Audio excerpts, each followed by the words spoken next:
Ang salitang mula sa Diyos, kapag isinasaloob, ay mamumunga ng lubos. Alleluia, alleluia, alleluia, alleluia, alleluia, alleluia.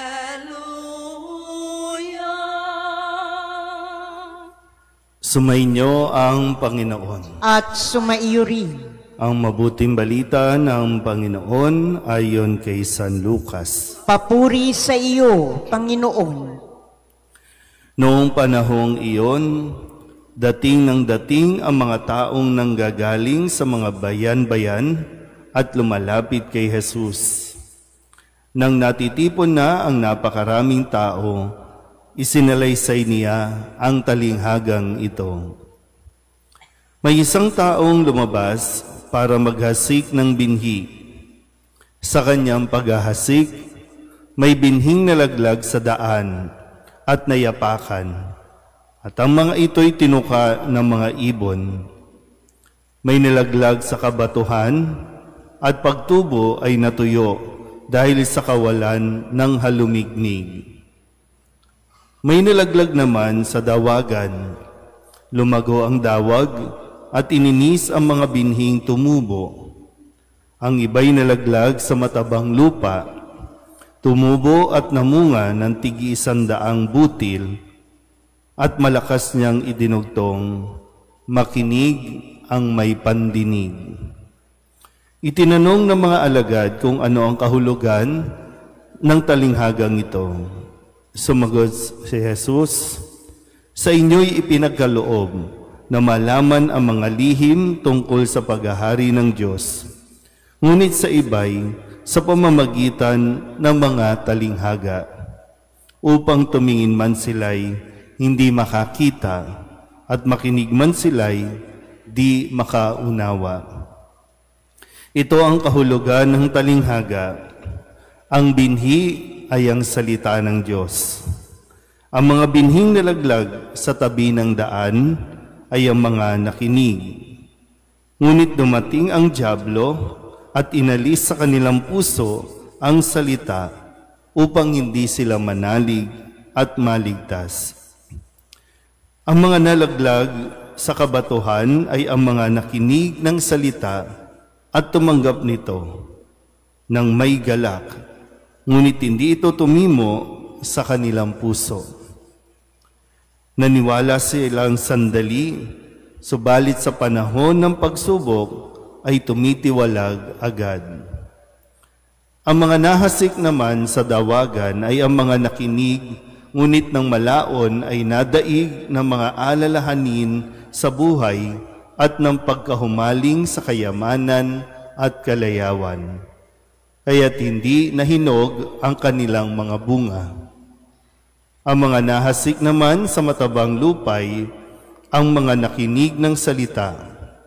Iniingatan nila ito sa kanilang pusong tapat at malinis, at sila'y nagtitiyaga hanggang sa mamunga.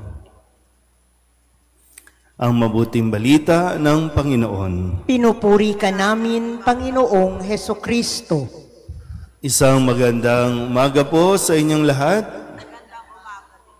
Ngayon po ay Sabado ng ika-24 na linggo sa karaniwang panahon at atin pong ginugunita ang kapistahan ng ilan sa mga martir, sina Kim Taegon at San Pablo o Paul Hassan. At nawa sa tulong ng mga martir na natutong makinig hanggang sa dulo ng kanilang buhay, atin din pong hingin sa Diyos ang grasya at biyaya na hindi lang basta nakikinig kundi nakakaunawa sa mga salita na atin pong naririnig mula sa ating Panginoong Hesukristo. At muli, tandaan po natin, kapag ipinapahayag ang salita ng Diyos sa ating pagdiriwang, ang nagsasalita walang iba kundi ang Panginoong Jesus. Kaya't atin po muling balikan ang ilan sa mga salita na ibinigay sa atin ni Kristo at patuloy nawa natin itong mapagnilayan sa araw na ito.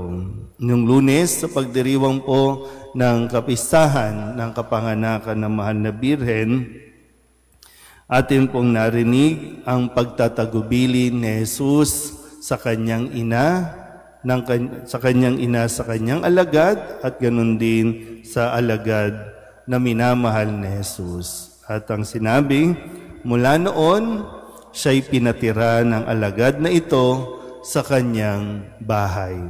So kapag ang Diyos ang nagsalita, kapag ang Diyos ang nag-utos, sundin mo at tiyak may biyayang darating. Kaya yung nagkakaproblema tayo talaga sa atin pong, kaya tayo nagkakaproblema dahil mayroon tayong kakulangan sa pakikinig. Nung Martes, yung isang lalaki na namatay, kaisa-isang anak ng isang byuda, binuhay ito ni Jesus. Sinabi niya, binata, bumangon ka. At ito'y muling ibinigay doon sa byuda o sa isang babaeng balo. Nung Miyerkules naman, sabi ni Kristo, saan ko ihahambing ang mga tao ngayon? Paano nga ba, no? Minsan, dinidepende natin yung pakikinggan natin sa itsura, sa suot, sa katayuan, sa lipunan. So nagkakaroon tayo ng bias, no, sa pakikinig natin na kahit na mali, nagiging tama dahil sa kanyang status sa lipunan. Nung Huwebes naman, ang sinabi sa atin sa pamamagitan ng kwento ng isang babaeng walang tigil na umiiyak at ang luha niya ang ipinanghugas sa paa ni Jesus at pinunasan ito ng kanyang buhok. At ang tingin ng mga tao, ito ay makasalanan, pero hinayaan ito ni Jesus na gawin niya bilang tanda ng kanyang pagsisisi at paghingi ng tawad. Kung kaya't sinabi ni Kristo sa kanya, iniligtas ka ng iyong pananalig, yumaon ka na't ipanatag mo ang iyong kalooban.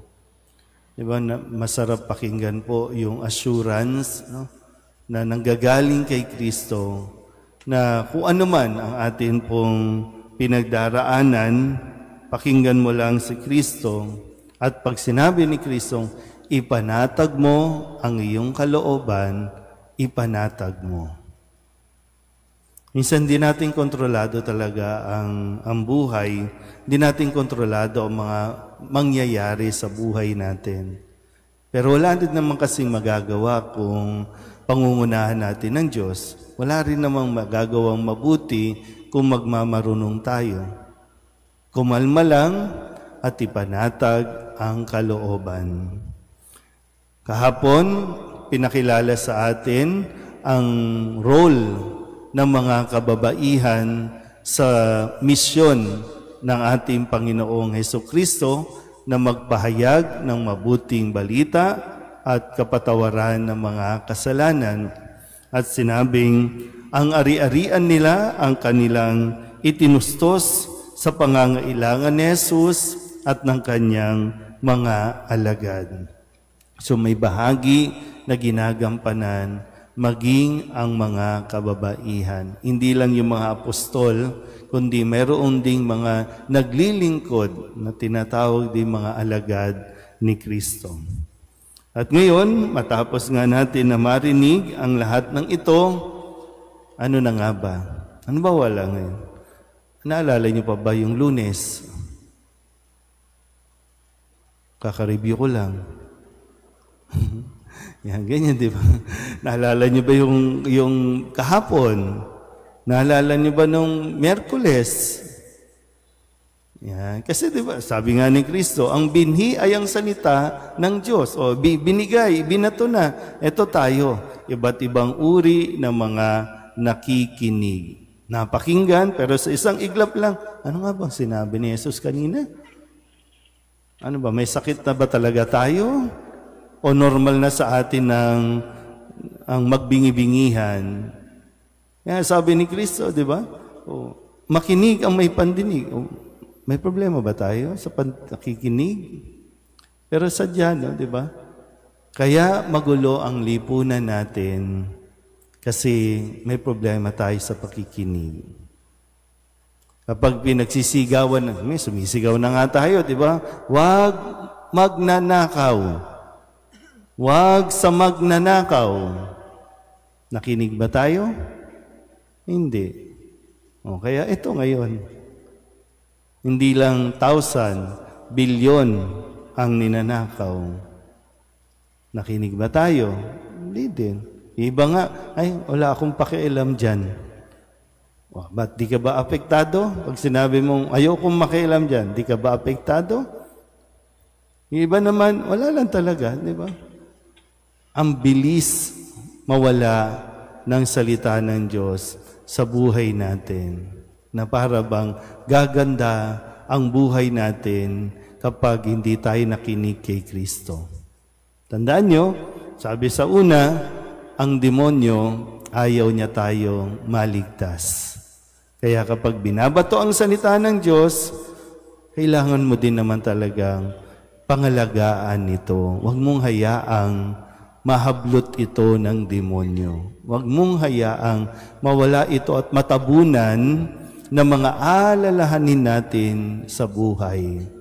Kahit, lalo na kapag bigla kang sinabihan, may sakit ka, sinabihan ka, may taning ka, huwag mong hayaang mawala at matabunan ang salita ng Diyos. Dahil yan talaga ang kakapitan natin. Muli, ang kapitan natin sa mga panahon, lalo na sa mga panahon ng kaguluhan, kalituhan, walang iba kundi ang salita ng Diyos, hindi ang salita ng tao. Amen.